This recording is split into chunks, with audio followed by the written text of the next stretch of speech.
Yani bir insan Allah'tan başkasına ibadet edirsə, tövhid əhli olan bir kəsin üzerine vacib olan odur ki, onun kafir olmasına etiqad edər. Və müsəlmanın bu etiqadı onun tağuta küfr etməsi deməkdir. Əgər bir insan şirk edən bir kəsin təkfirində durursa, o insan əslən tağuta küfr etməmiş sayılır. Müşrikləri təkfir etməyin tağuta küfr etməklə əlaqəsi bundan ibarətdir. Müşrikləri təkfir etmək, tağuta küfr etməyin tərkib hissəsidir. Necə ki, ruku, səcdə, Fatihə surəsi namazın tərkib hissəsidir, rukunlarıdır. Əgər onlardan birisi yerini almazsa, namaz adlanmaz. Namaz hesab edilməz. Müşrikləri təkfir etmək, tağuta küfr etməyin tərkib hissəsidir.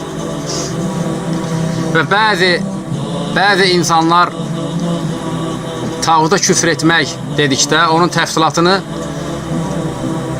Allah'tan başkasına edilən ibadətin inkar edilməsi və ona buğz edilməsi və o ibadəti, şirki tərk etmək deyə bu cür açıqlayırlar.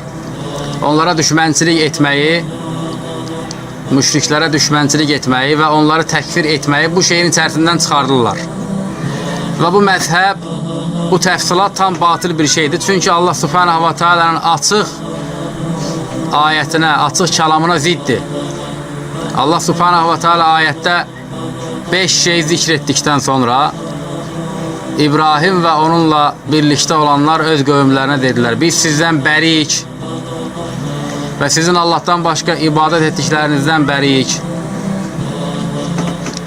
Sizi təkfir etdik və bizimlə sizin aranızda düşmənçilik və buğz yarandı. Bu şeyləri zikr etdikdən sonra Allah Subhanahu wa Taala buyurur ki, hətta tu'minu billahi vahdə, tək Allaha iman edincəyə qədər.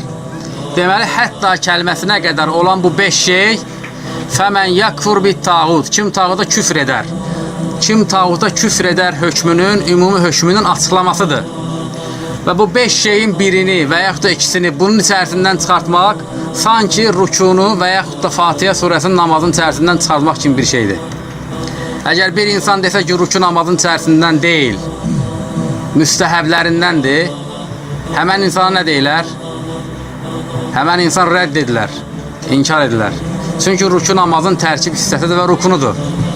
Və kim ki müşrikləri təkfir etməyi, tağuta küfr etməyin, yəni İslam dininə girməyin içərisindən çıxardarsa, yəni deyərsə ki, bir insan müşrikləri təkfir etmədən də İslama girə bilər, o insan sanki səcdəni və yaxud da rukunu namazın içərisindən çıxarmış kimidir. Müşrikləri təkfir etmək, tağuta küfr etməyin tərkib hissəsidir. Şərti deyil və yaxud da onun müstəhəblərindən deyil, onun lazımlarından deyil, tərkib hissəsidir. Kim əgər müşrik olan bir kəsin təkfirində durursa, tərəddüd edirsə, şək edirsə,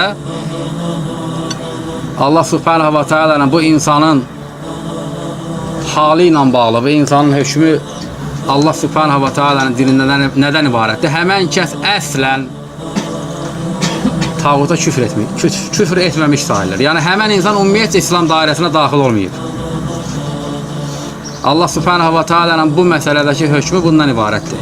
Əhl-i sünnə və cəmaa məzhəbinin, etiqadının İslam dininin əsli ilə, yəni usulu ilə yox, əsli ilə, ən birinci əsil, hansı ki insan onunla müsəlman olur, həmən əsillə bağlı olan hökmü, qəti hökmü və ayətlə sabit olan hökmü bundan ibarətdir. Müşriki Allah'tan başqasına ibadət edən kəsə təkfir etmək, tağuta küfr etməyin özüdür.